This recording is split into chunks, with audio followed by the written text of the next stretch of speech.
Hello, I'm Damien O'Farrell from Principal Relocation and welcome to today's Give Me 5 minutes of trending information. Today I would like to talk about how to achieve a successful departure from Italy. So if your assignment is ending in Italy and you're moving on to a new assignment, or you are simply leaving Italy, I would like to give you a few pointers on how to shut everything down successfully so you can leave with a peaceful mind. First though, we need to go back to the arrival. How was your arrival managed? Ideally, when you checked into your property, it was done properly. That means that a very thorough check-in form was used, which clearly documents the state of the property, the state of each individual room, and notes any damage that existed when you moved into the property. In addition to this, hopefully clear photographs were taken at the check-in. That means that if there was damage at the check-in, proper photos were taken to show what the damage was. Sometimes I'll see a photograph of a scratch, but where's the scratch? Is it on a chair? Is it on a wooden floor? Where exactly is the scratch? What does it relate to? Because if it's not clear what it is, when you move out, the landlord could claim that you created that damage. So we want to show that it existed at the check-in, and we want to be able to show in which context it existed. So let's say you had a great check-in, great arrival. So when we go to do the checkout, we have a lot of information.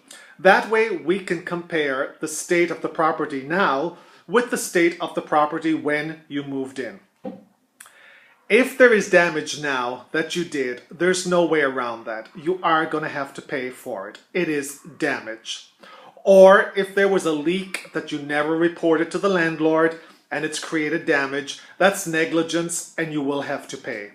Some people try to slip in under wear and tear what is essentially damage. Wear and tear is just simply that. It's normal wear and tear of a property over the course of the tenancy.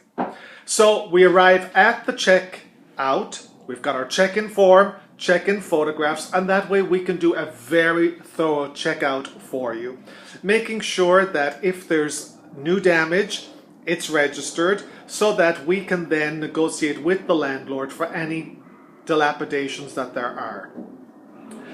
It is very important that you do a proper checkout and that the comparison is done with the check-in, because if there was a chair damaged at the beginning when you did the check-in, we want to make sure that if it's an IKEA chair, it doesn't suddenly turn around to be a chair belonging to Marie Antoinette and now it's worth 30,000 euros.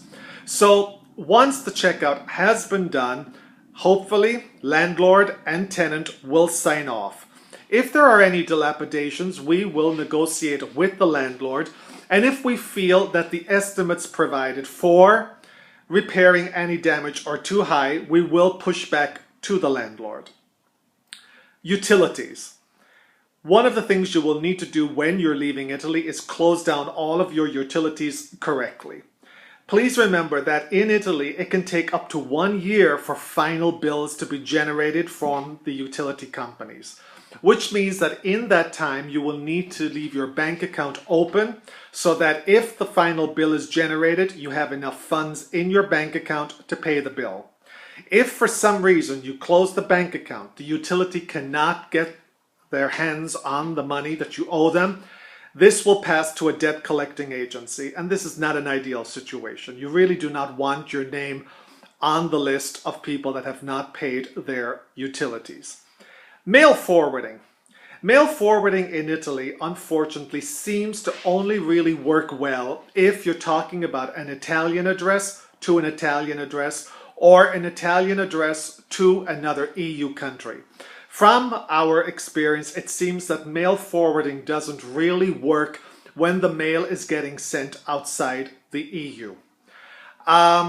You want to leave Italy with peace of mind. You want to know that everything has been shut down properly, because you never know. You may come back here again. And sometimes a landlord may even be willing to give you a landlord's reference for the next apartment that you move into.